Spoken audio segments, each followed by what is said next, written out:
Hey y'all, what's up? So I was sitting here making a video about packing that you guys either have already seen or you will see depending on what order I post this video in.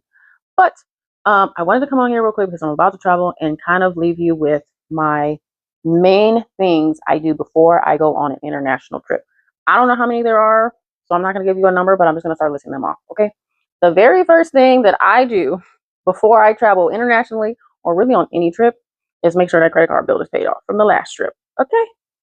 I don't need to be going into the next vacation thinking about the last vacation. Like, we that ain't got nothing to do with me no more. Okay, that was past Brandi. We need to clean the slate. Okay, so that's the first thing I do. The next thing I do is make sure that I have my no foreign transaction fee credit card, because the last thing you want to do is show up at your destination and just be swiping, and all of a sudden you get hit with all of these fees. Like I did that when I went to Paris one time. I did not realize that one of my cards did not have no foreign transaction fees. I just assumed they both did. And so I was just swiping it because I got more points with that card. And I made it to day 2 and I started getting these emails about an international transaction and the fees. And I was like, so I checked to make sure, and I'm like, oh, this card is actually not one of those no foreign transaction fee cards. So learn from my mistake, check before you go, or at least before you start swiping. The next thing I like to do is okay, before I say this, I want to say that I have never successfully done this. But I'm telling you because it's good practice and you should do it. And one day I'm going to be one of those people who actually does do it. Okay. Now, go to your bank 3 to 4 business days before you get on the plane. Order the local currency. Okay. It usually takes them 24 to 48 hours to get the money in the bank, even for the bigger chains. Some of them might have not local, but like the main currency. Like they might keep euros on deck. People go in there a lot to get euros or maybe CAD. But if you're going somewhere that's not really typical, like the Bahamas, they might even have pesos there. I don't know. But always check and always do it at least 3 to 4 business days. Why? Because it takes 24 to 48 hours, right? You want to buffer in a day or two between the time you leave and the time you pick up, just in case they get it on that second day. You can't go on the second day or the third day. You at least have one more day before your flight to get to the bank. One more business day before the flight to get to the bank and grab that currency. It's way better practice to do it at your bank than to do it at the airport, because you're going to see way more fees at the airport. They also have minimum balances. Like there's like a minimum amount of money that you have to take out at the airport. If you don't want that much, at least go to your bank and you can tell them like, I only want $50. And you might not want that much because a lot of places do take cards. And so I don't travel with a whole lot of foreign currency, but I do like to have some of it because I like to come home. And now that they're doing away with passport stamps, that's kind of like my reminder of where I've been.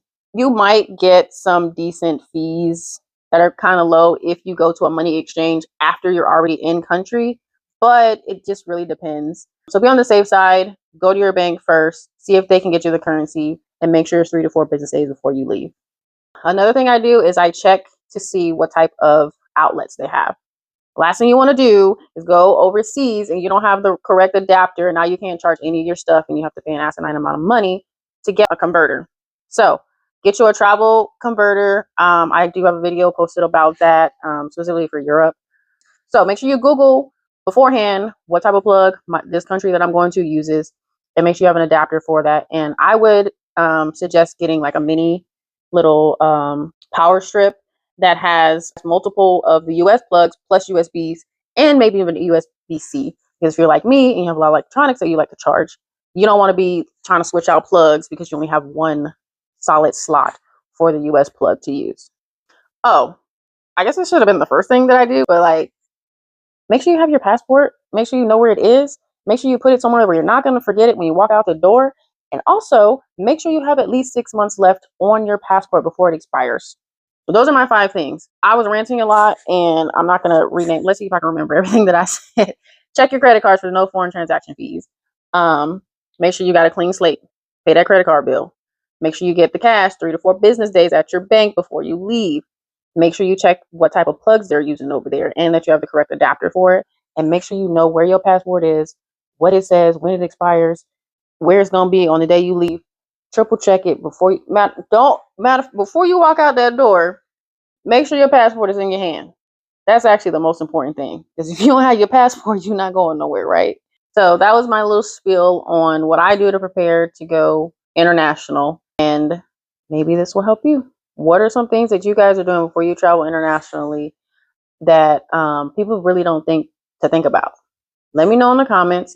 Stay tuned for more content. And until next time, okay, bye.